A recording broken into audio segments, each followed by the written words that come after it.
കൊല്ലം തേവലക്കര സ്കൂളിൽ വിദ്യാർത്ഥി ഷോക്കേറ്റ് മരിച്ചതിലെ കെഎസ്ഇബി അന്വേഷണ റിപ്പോർട്ടിനെ രൂക്ഷമായി വിമർശിച്ച് മന്ത്രി കെ കൃഷ്ണൻകുട്ടി. എങ്ങും തൊടാതെയുള്ള റിപ്പോർട്ടിൽ മന്ത്രിക്ക് കടുത്ത അതൃപ്തി. വീഴ്ച സമ്മതിച്ചാൽ പോരാ, കുറ്റക്കാർക്കെതിരെ നടപടിയെടുക്കണമെന്ന് മന്ത്രിയുടെ കർശന നിർദ്ദേശം.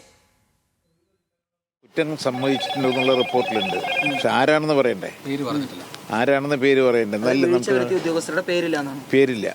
അപ്പോൾ ആ പേര് അന്വേഷിച്ചിട്ട് ചെയർമാനെ കൊണ്ട് ചുമതലപ്പെടുത്തിയിട്ട് അന്വേഷിച്ചിട്ട് നടപടിയെടുക്കാൻ തന്നെ ചുമതലപ്പെടുത്തിയിട്ടുണ്ട്. കുറ്റക്കാരുടെ പേര് പരാമർശിക്കാതെയാണ് ചീഫ് സുരക്ഷാ കമ്മീഷണർ സർക്കാരിന് റിപ്പോർട്ട് കൈമാറിയത്. അജിത് ബാബു ചേരുന്നു വിവരങ്ങളുമായി.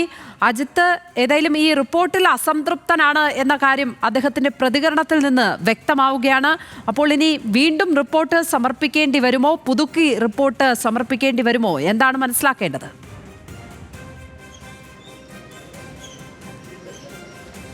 ലക്ഷ്മി പത്മ, അതായത് കൃത്യമായി ലക്ഷ്മി പത്മ സൂചിപ്പിച്ചതുപോലെ തന്നെ ഇക്കാര്യത്തിൽ മന്ത്രിക്ക് കൃത്യമായ അസംതൃപ്തിയുണ്ട്.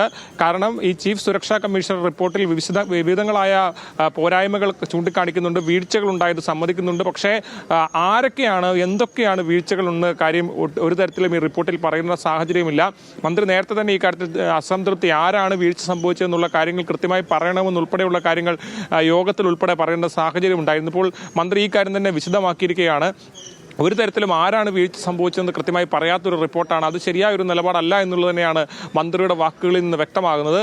അതിൽ പ്രധാനമായും ലക്ഷ്മി പത്മ ചോദിച്ച രണ്ടാമത്തെ കാര്യം, അതായത് ഇപ്പോൾ കെഎസ്ഇബി ചെയർമാനെ തന്നെ ഈ കാര്യത്തിൽ മന്ത്രി ചുമതലപ്പെടുത്തിയിരിക്കുകയാണ്. അന്വേഷണ റിപ്പോർട്ട് സമർപ്പിക്കാൻ മാത്രമല്ല, നടപടിയെടുക്കാനാണ് ചുമതലപ്പെടുത്തിയിരിക്കുന്നത്. അതായത് ഒരാഴ്ചക്കുള്ളിൽ ഇക്കാര്യത്തിൽ ഒരു നടപടി ഉണ്ടാകും. ആരൊക്കെയാണ് വീഴ്ച സംഭവിച്ചത് അവർക്കെതിരെ ഒരാഴ്ചക്കുള്ളിൽ നടപടി ഉണ്ടാകും എന്നുള്ളത് തന്നെയാണ് മന്ത്രിയുടെ വാക്കുകളിൽ നിന്ന് സൂചനയായി പുറത്തേക്ക് വരുന്നത്. മാത്രമല്ല, ഇക്കാര്യത്തിൽ ഒരാഴ്ചക്കുള്ളിൽ മന്ത്രിക്ക് മുമ്പിൽ റിപ്പോർട്ട് വരും. അതിൽ ആരൊക്കെയാണ്, ഏതൊക്കെ വീഴ്ചകളാണ് ഉണ്ടായതെന്ന് കൃത്യമായ വിവരങ്ങൾ അതിലുണ്ടാകും. അതിന്റെ അടിസ്ഥാനത്തിലുള്ള നടപടികൾ കൂടി ഈ കാര്യത്തിൽ ഉണ്ടാകുമെന്നുള്ളതാണ് പ്രധാനപ്പെട്ട കാര്യം. അജിത് ബാബു ആണ് പാലക്കാട് നിന്ന് വിവരങ്ങൾ പങ്കുവച്ചത്.